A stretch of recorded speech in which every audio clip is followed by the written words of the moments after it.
جو انہوں نے ابھی کہا کہ 18 جولائی کی اچھا نہیں مانتے. اوکے ٹھیک ہے. سردار ابراہیم خان اس وقت صرف جو ہے نا وہ پونچھ کے جو صدن قبائل تھے، چونکہ اس وقت ایک قبیلائی سیٹ اپ چل رہا تھا، اس کی نمائندگی کر رہا تھا، اس کو ایک جو ہے نا سپورٹ اس کو حاصل تھی. دوسری بات 22 اکتوبر 1947 کا جو واقعہ ہوا، اس میں میں سمجھتا ہوں کہ پاکستان کی جو قیادت تھی اس وقت کی جو حکومت تھی، اور اس سے قبل مسلم لیگ کی صورت میں جو جن لوگوں نے پاکستان بنانے میں یا پاکستان کے اس حادثے میں کردار ادا کیا، ان لوگوں کی ملی بھگت تھی. محمد علی جناح جب ریاست جموں کشمیر کے اندر آیا تو اس وقت اس نے سری نگر میں اپنے خطاب میں یہ کہا تھا 1944 غالباً کہ آپ نے، میں سمجھتا ہوں کہ محمد علی جناح کا استقبال نہیں کیا بلکہ ریاست جموں کشمیر کے اندر مسلم لیگ کا استقبال کیا. اور جو مسلم کانفرنس یہاں پہ بنی تھی اور بالخصوص پاکستان کی جو بنیاد یہاں پہ ڈالی گئی بر صغیر کے اندر، یہ سب سے بدنیتی کی بنیاد پر ایک انگریز کی سازش تھی. اسی بنیاد پر جب مسلم کانفرنس کا احیا کیا گیا تو اس کے بارے میں ایک تناظر یہ بھی پیش کیا جاتا ہے کہ مسلم کانفرنس کا جو احیا تھا وہ، ہم تو چونکہ مذہبی طور پر روادار ہیں، ہم تمام مذاہب کا احترام کرتے ہیں ان کا، لیکن جو کٹر مسلمز تھے وہ مسلم کانفرنس کا حصہ تھے. اور یہ بات تاریخی حقائق میں شامل ہے، کتابوں کے اندر پروف ملے گا آپ کو اس بات کا کہ مسلم کانفرنس کا جو احیا تھا وہ جو احمدیہ جماعت تھی، جو قادیانی جو اس وقت قادیانی لیڈر تھے، ان کی ایما پر چودھری غلام عباس نے دوبارہ نیشنل کانفرنس کو توڑ کر دوبارہ مسلم کانفرنس بنائی تھی. ان کے اس ایجنڈے کو لے کے چودھری غلام عباس اور مسلم کانفرنس یہ لے کے آخر تک چلتے رہے. اور بعد میں مسلم کانفرنس کی اور مسلم لیگ کی آپس میں چونکہ انڈرسٹینڈنگ موجود تھی، ساز باز موجود تھی، اور اسی ساز باز کے طور پر سردار ابراہیم خان، اور یہ ملک نصیر صاحب شاید ایک بات بتانا بھول گئے کہ کرنل منگیا خان آف منگ وہ فاتح میرپور وہ پشتو بھی جانتا تھا، اور اس نے وہاں پہ جا کے والیوں کے سامنے پشتو میں تقریریں کی تھی، اور یہ بات بالکل درست ہے. لیکن جو سردار ابراہیم خان، کرنل منگیا خان، ان لوگوں کا وہاں پہ جانا، تقریریں کرنا، لیٹر بھیجنا، یہ سب پاکستان کا جو ایجنڈا تھا اس پہ عمل پیرا ہو رہے تھے. یہ بیسک جو پلان تھا، جو تھیم تھا، یہ پاکستانی گورنمنٹ کا تھا، اور وہ تھیم یہ تھا کہ ریاست جموں کشمیر کو کیپچر کیا جائے. ٹھیک ہے. کیا آپ سمجھتے ہیں کہ اگست اور اکتوبر کے درمیان 47 میں کیا آپ اس چیز کو مانتے ہیں کہ دونوں انڈیا اور پاکستان نے انٹریگز کھیلی ہیں؟ بالکل کھیلی. ٹھیک ہے.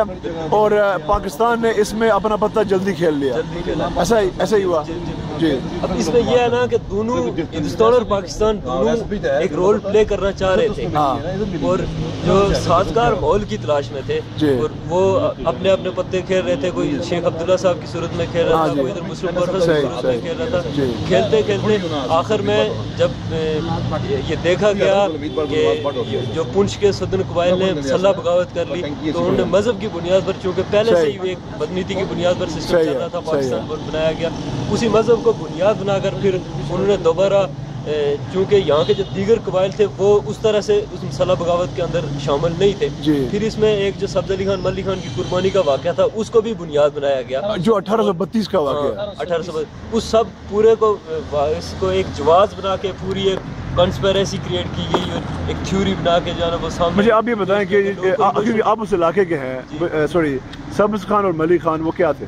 مجھے آپ بتائیں. سبز علی خان اور ملی خان مجاہد تھے؟ کوئی کچھ بھی نہیں تھے. سبز علی خان اور ملی خان لے مین تھے، اور انہوں نے ایک مہم میں انہوں نے انکار کیا تھا، اور وہاں پر سردار بہادر علی خان کی مہم بات کی ہے. سردار سبز علی خان ملی خان پہلے کے لوگ ہیں، یہ آپ تھوڑا سا کلیئر کریں. اور نہ دے رہے تھے نا ٹیکس، نہ دینے کی تحریک سے سردار بہادر علی خان کو وہ بات ہے جب نواب جسی خان کی صورت میں سدوزئی قبائل پونچھ کے اندر آئے، پہلے انہوں نے یہاں کے جو مطلب ستی وغیرہ تھے، دوسرے تیسرے لوگ تھے، ان کو مار کے بھگایا. تھوڑے سے جب اسٹیبلش ہوئے تو انہوں نے دیکھا کہ یہاں پہ مہاراجا کا جو رول ہے وہ سخت ہے، اور مہاراجا ان کو تنگ کر رہا ہے. تو اس بنیاد پر تقریباً کوئی 150 لوگ تھے جنہوں نے بغاوت کی تھی.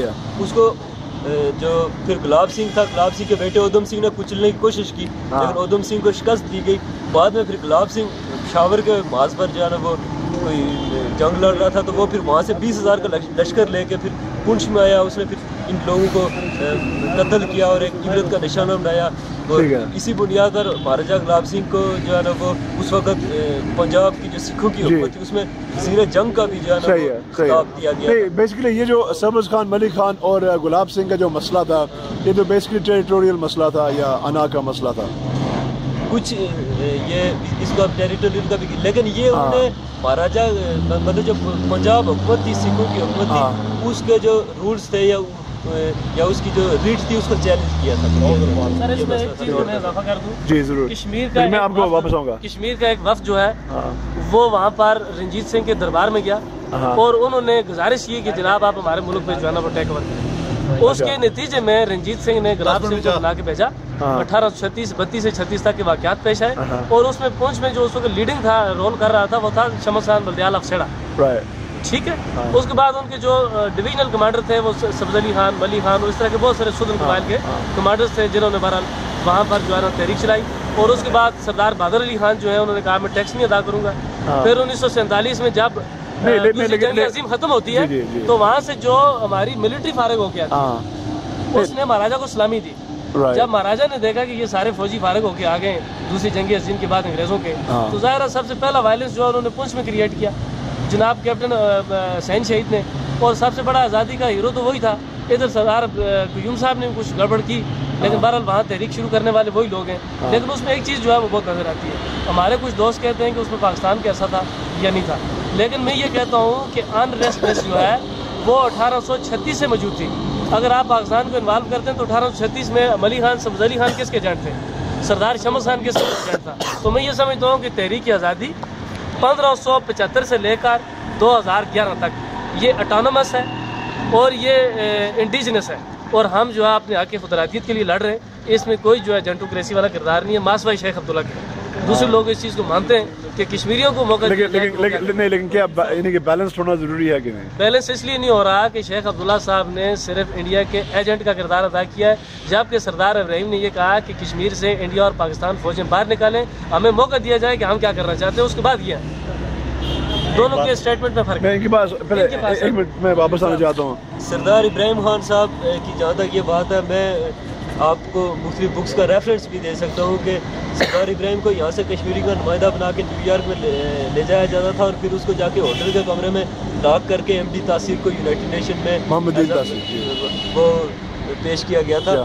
تو اصل جو بات ہے یہ بات وہاں کی میڈیا میں بھی آئی تھی.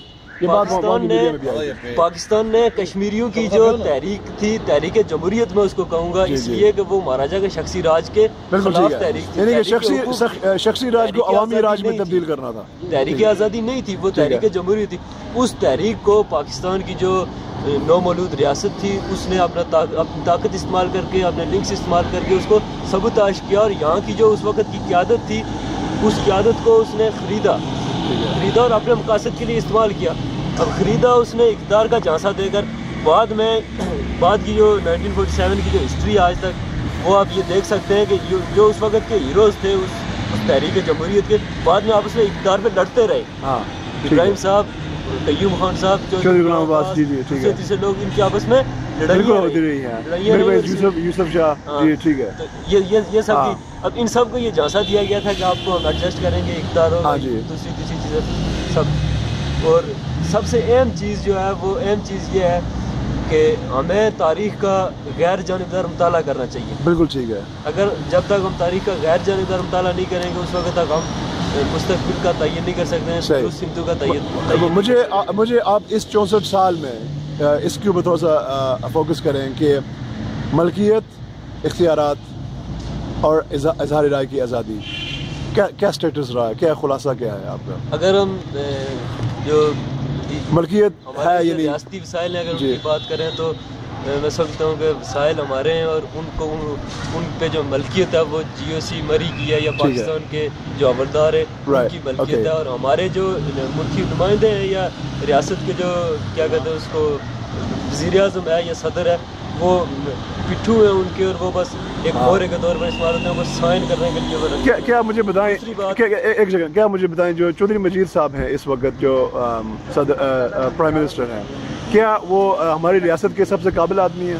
بالکل نہیں. قابلیت کی بہت سارے مطلب معیارات ہوتے ہیں. میں اس میں KH خورشید صاحب کی ایک بات کو کوٹ کرنا چاہوں گا کہ KH خورشید صاحب نے یہ ایک کمپین چلائی تھی کہ جو آزاد حکومت ہے اس کو اقوام متحدہ کے اندر تسلیم کیا جائے. بالکل ٹھیک ہے. اور وہ ان کی جو ویژن تھا، کتنا بڑا ویژن تھا کہ آج فلسطین کو یہ یاد آیا کہ وہ اقوام متحدہ کا ممبر بنے، تو اس وقت اگر آزاد حکومت جو اس انٹرنیشنل ریکگنائزیشن ہو جاتی تو ہماری صورتحال آج قدرے مختلف ہو جاتی.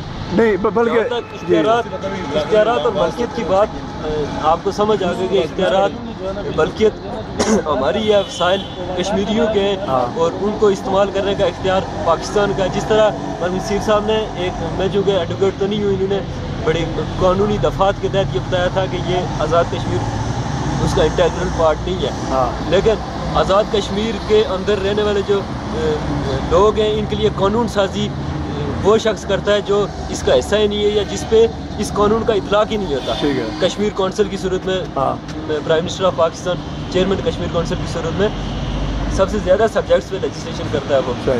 تو اظہار رائے کی جہاں تک بات ہے، میں یہ سمجھتا ہوں کہ اظہار رائے کی آزادی یہاں پر محض ایک ڈرامہ بن گیا. اس لیے یہاں کا جو الیکٹرانک میڈیا ہے، یہاں کا جو پرنٹ میڈیا ہے، وہ دونوں بہت دوگلا کردار ادا کر رہے ہیں. وہ دونوں جو یہاں کے ادارے ہیں، مضبوط ادارے ہیں، منظم ادارے ہیں، ان سب اداروں کی ان پہ مکمل طور پر چھاپ ہے.